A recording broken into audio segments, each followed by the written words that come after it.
ଭାତ ଗାଳି ଦେଇଛ?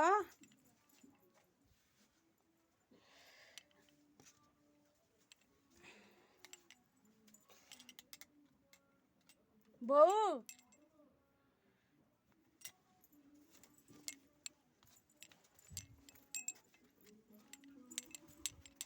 ଭାତ ଗାଳି ଦେଇଛ? ମାଛଟା କୋଉଥିରେ ଗ୍ୟାସରେ କରିଦେବି? ଏଥିରେ କରିଦେବ? ହେଲାଣି ତ। ଆଉ କଅଳିଆ କଲନି କି ବାପାଙ୍କ ପାଇଁ? ମା କନି ଭିତରେ ହବନି ତଳ ତ ତଳ ପଳେଇ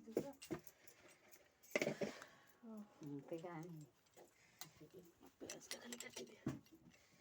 ପିଆଜ ମୁଁ କାଟିଦେଉଛି। ନା ମୁଁ କାଟି ଦେଉଛି। ଚୁଲି ନେଇ ପାରିବନି। ଏଠି କନି ନାଇଁ ମ ଏରା ତ ଲାଗିଛି ଚୁଲି କରିଦେଉଛି ଆଉ। ଏଠି ଦେଖାଯାଉଛି। ଚୁଲିରେ ରୋଷେଇ କଲେ ମାଛ ତରକାରୀଟା ଭଲ ଲାଗିବ, ଟେଷ୍ଟ ଲାଗିବ।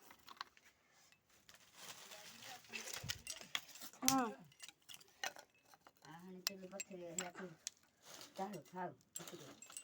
ଦେଇଥିବ। କାଟିଛି ତ ରସୁଣ ଅଦା ବାଟି ଦେଇଛି, ଆଉ ଖାଲି ଗୋଟେ ପିଆଜଟା ଖାଲି କାଟିଦେବି ଆଉ। ଦିଅ ପନିକିଟା ଆଣ।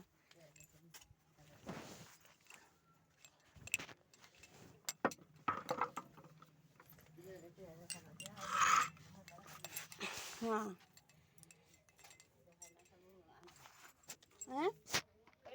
ରଖିଦେବୁ ବାପା ମଝି ମଝି ଭଜା ହଁ ଦିନ କରି ଖାଇବ। ଘୋରା ତ କରୁଛି ଖାଇନି ଆଉ କଣ ଫୁଟିକି ଖାଇନି ମୁଁ ଝିଅ ଟିକେ ଯାଇଛି କରିଛି ଖାଇବ।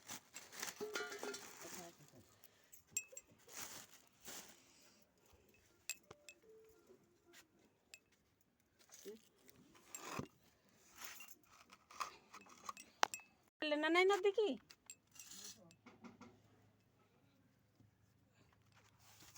ଫୁଲ ଗଳି ପଇଲା, ବେଡି ଗଳି ପଇଲା। ଝିଅ ଏଇଠି ଆଜ୍ଞା ନା ହଁ ପାନି ଦିଅ।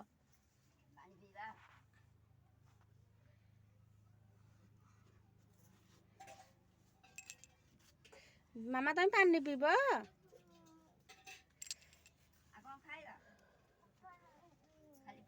ତମ ଲେଜ ଏଇଠି ଥୋଇ ଦେଇକି ଯାଇଛ?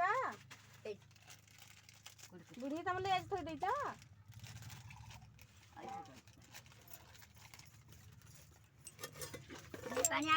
ପାଣି ପିଅ ମା, ପାଣି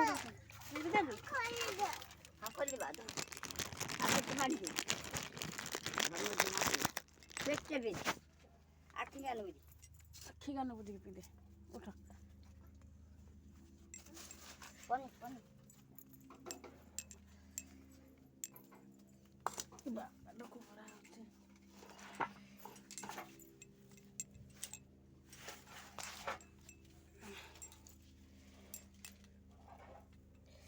ପୁରା କୁହୁଳା ହଉଛି ଆଖି।